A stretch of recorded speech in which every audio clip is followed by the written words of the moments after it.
Incredibile, anche se mi sforzo, non riesco a cucinare come mia nonna. Ho provato di tutto, nonostante ciò, tutto quello che cucino non ha il sapore del cibo di mia nonna. Che cosa c'entra la cucina di mia nonna con l'apprendimento della lingua italiana? Beh, con calma ci arriveremo in questo video di questa settimana, che conclude un percorso teorico iniziato con altri 3 video. In questo percorso teorico ho parlato di vari aspetti che riguardano l'apprendimento della lingua italiana avanzata, dunque il metodo di studio, l'approccio allo studio da utilizzare per raggiungere un livello avanzato di lingua italiana. Nel primo video di questo percorso parlo di come raggiungere un livello avanzato di lingua italiana. Nel secondo parlo dei tempi di apprendimento e dunque quanto tempo ci vuole per raggiungere un livello avanzato di lingua italiana. Nel terzo parlo della fatica di apprendimento e dell'importanza di essa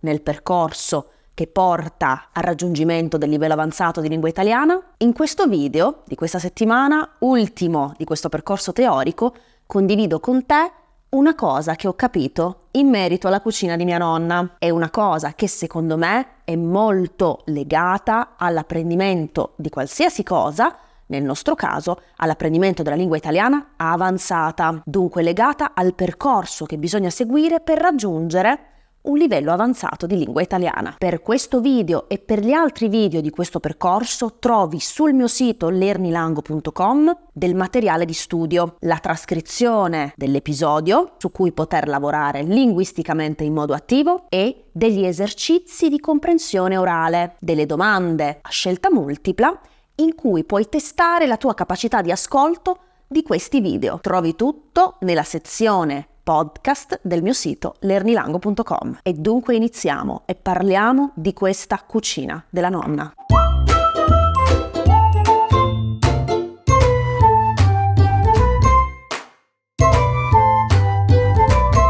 Ho davvero fatto di tutto. L'ho guardata mentre cucinava. Ho anche preso appunti, cercando di riprodurre passo dopo passo le sue ricette. Ho usato i suoi stessi ingredienti, mi sono adeguata ai tempi, perché la cucina di mia nonna prevede una cottura lunga, senza fretta. Ho perfino preso le sue padelle e pentole per poter cucinare. Come vedi, ho fatto davvero di tutto. Nonostante ciò, ogni volta che provavo a riprodurre un piatto della cucina della nonna, il sapore era completamente diverso. Non un po' diverso, ma completamente diverso. E allora lì ho iniziato a farmi qualche domanda. Ho detto, ma cosa c'è? Qual è il segreto di questa donna che io non riesco a carpire, a prendere e ad utilizzare all'interno della mia cucina, all'interno delle mie ricette? Parlo ad esempio del sugo di pomodoro, del sugo della domenica, che dovrebbe essere una preparazione semplice. Nonostante ciò, il sapore del sugo della nonna è diverso, signori e signore. Ho anche discusso con lei di questa cosa. E nel momento in cui ho discusso con lei è emersa una cosa interessante che adesso condividerò con te. In una frase semplicissima, la nonna ha detto: Simona, ho 83 anni, cucino da quando ne ho 16, 3 pasti al giorno, ogni giorno. L'ho fatto quando ero a casa mia per una famiglia di 15 persone, l'ho fatto quando mi sono sposata per una famiglia di 4 persone, continuo a farlo adesso per la mia famiglia, i miei nipoti, eccetera, eccetera. E cosa capiamo da questa risposta che mi ha dato mia nonna? Qual è il suo segreto? Quando mi ha risposto questa cosa, ho iniziato a riflettere e sono arrivata ad una conclusione. Perché io non cucino come lei? Perché io, a differenza sua, non ho dedicato e molto probabilmente non dedicherò alla cucina e alla preparazione di certi piatti la stessa quantità di tempo che dedica lei, che ha dedicato lei e che continuerà a dedicare finché potrà. E lì in quel momento mi si è aperta proprio questa riflessione. La nonna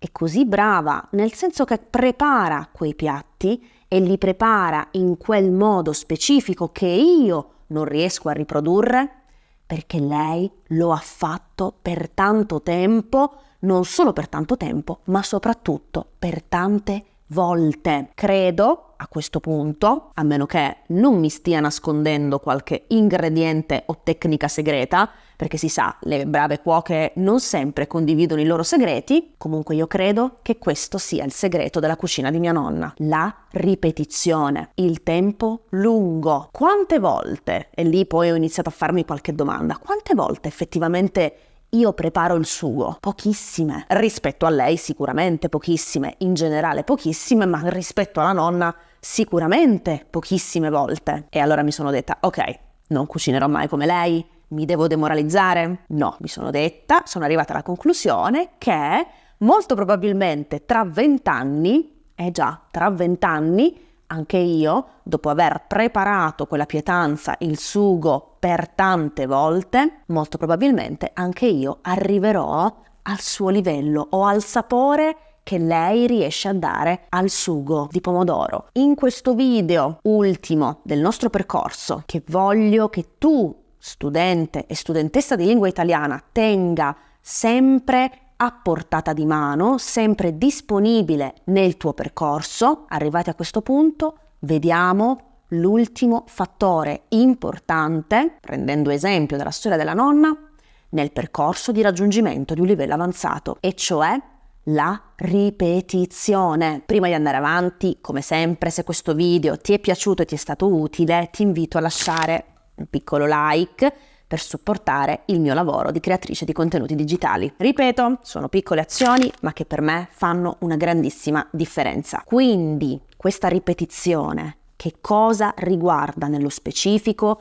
nel campo dell'apprendimento della lingua italiana e nel raggiungimento di un livello avanzato? Secondo me riguarda certamente tutte le competenze, quindi la scrittura, la lettura, l'ascolto, eccetera, eccetera. Sicuramente tutte le competenze, quindi più ripetiamo qualcosa, ovviamente più ripetiamo un certo esercizio, una certa attività, più questa attività si rafforza. Benissimo, ma per quanto riguarda queste competenze, io credo che questo sia legato più alla costanza. La ripetizione, secondo me, riguarda in modo specifico la grammatica, gli argomenti grammaticali. Può riguardare, ripeto, queste competenze, ma nello specifico la grammatica. Perché è vero che la grammatica si assorbe usandola? Sicuramente, è vero, assolutamente sono d'accordo, ma se prima la grammatica non si capisce, quindi non se ne capisce il senso, che serve questo congiuntivo?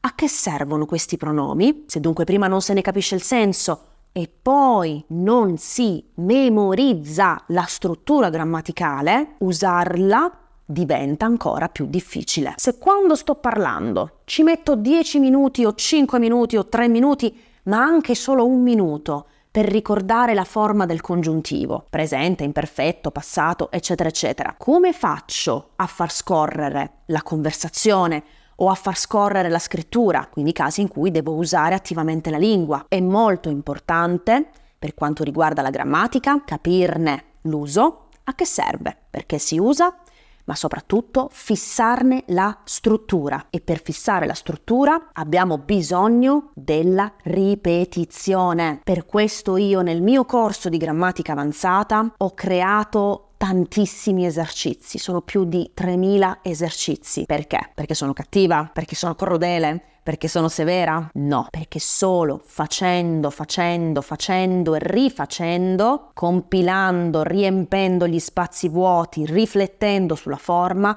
attraverso questa ripetizione si fissa la struttura grammaticale. E quando si è fissata la struttura grammaticale, e per fissata intendo fissata nella memoria, quando si fissa la struttura grammaticale e se ne capisce l'uso, si inizia ad usarla attivamente all'interno di una conversazione, all'interno del parlato, all'interno della scrittura, eccetera, eccetera. Quindi concludo questo percorso teorico molto importante che io ti consiglio di tenere sempre con te, soprattutto quando perdi la motivazione allo studio, soprattutto quando ti senti che non stai facendo passi avanti, o quando ti senti che il tuo percorso di apprendimento della lingua italiana non sta andando da nessuna parte. In questi casi ti consiglio di prendere queste 4 video lezioni e tenerle sempre con te, ascoltarle, le 4 video lezioni di questo percorso teorico insieme, sono il punto di partenza, secondo me, per il raggiungimento del livello avanzato. Prima di metterti in cammino, di iniziare seriamente, parti da queste 4 video lezioni e poi, dopo aver guardato questi 4 video, ti consiglio di iniziare il mio percorso sul congiuntivo, come formarlo e come usarlo, e dopo questo percorso sul congiuntivo sarai pronto e pronta, secondo me, ad iniziare un percorso più lungo, un percorso più intenso, ma che ti darà assolutamente dei risultati, e cioè